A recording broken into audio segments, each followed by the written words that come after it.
Bom, vamos falar então desse gabinete da ousadia, né? Ou para ser mais justo, o gabinete do ódio do bem. Aliás, antes de embarcar no tema, eu acho válido chamar a atenção da nossa audiência para o duplo padrão escancarado de setores da imprensa ao rotular situações da vida política. Vamos voltar aqui um pouco no tempo. Quando os índices econômicos pós-pandemia apresentavam aí significativa melhora, o jornalismo militante falava em despiora da economia.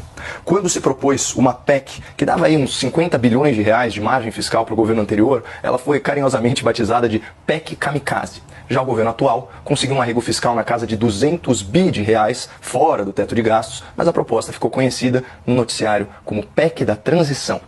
No governo anterior, emendas parlamentares aprovadas e determinadas pelo relator no Congresso foram tratadas como orçamento secreto. E o Lula da Silva, com todo o seu conhecimento sobre o assunto, denunciou que essa era a fonte do maior esquema de corrupção da história. Acontece que, quando ele virou presidente, segundo a apuração aqui da CNN Brasil, o empenho de emendas parlamentares mais que dobrou e as transferências especiais para os municípios, indicados por parlamentares, aumentaram mais de 500%. Embora seja quase impossível fiscalizar essas operações, a imprensa se refere a elas com o simpático nome de emendas PIX. Falando ainda em verbas para o Congresso, dizem que o governo anterior entregou as chaves do cofre para o Centrão. Mas o governo petista atual, que criou 15 novas pastas ministeriais e está loteando as estatais entre lideranças políticas, bom, aí é sempre uma questão de articulação política e de governabilidade.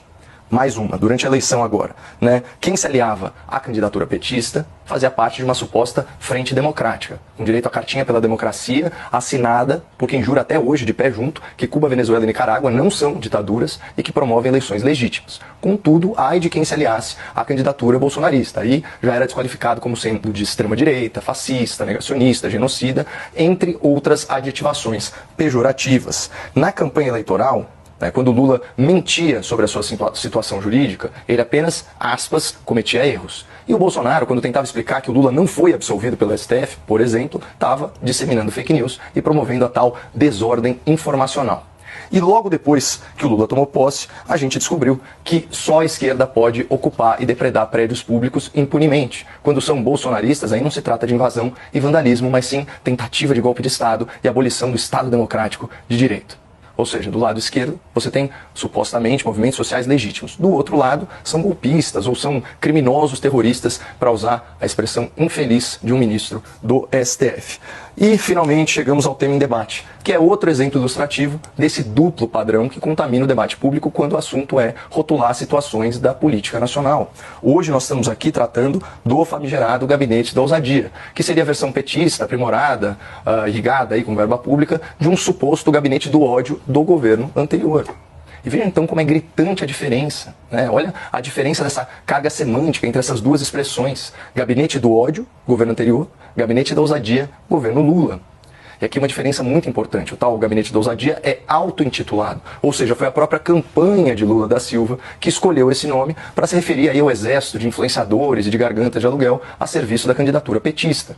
Já o gabinete do ódio é uma expressão criada e propagada pelos opositores do governo anterior. Como eu disse, é um escancarado duplo padrão. Por isso, eu quero alertar aí a nossa audiência, para que ela não se deixe enganar por falsos rótulos e por manipulações de linguagem. Segundo a apuração do jornal O Estado de São Paulo, que denunciou tudo isso, aspas, o gabinete da ousadia deveria se chamar gabinete de petulância, dada a descarada apropriação da estrutura do Estado para fins políticos partidários. A iniciativa, embora indecente, nem surpreende. Trata-se da reedição da manjada máquina petista especializada em difundir versões dos fatos que agradam ao Palácio do Planalto, não necessariamente verdadeiras, e de desqualificar e perseguir os críticos do governo federal, sobretudo a imprensa profissional. Fecha aspas.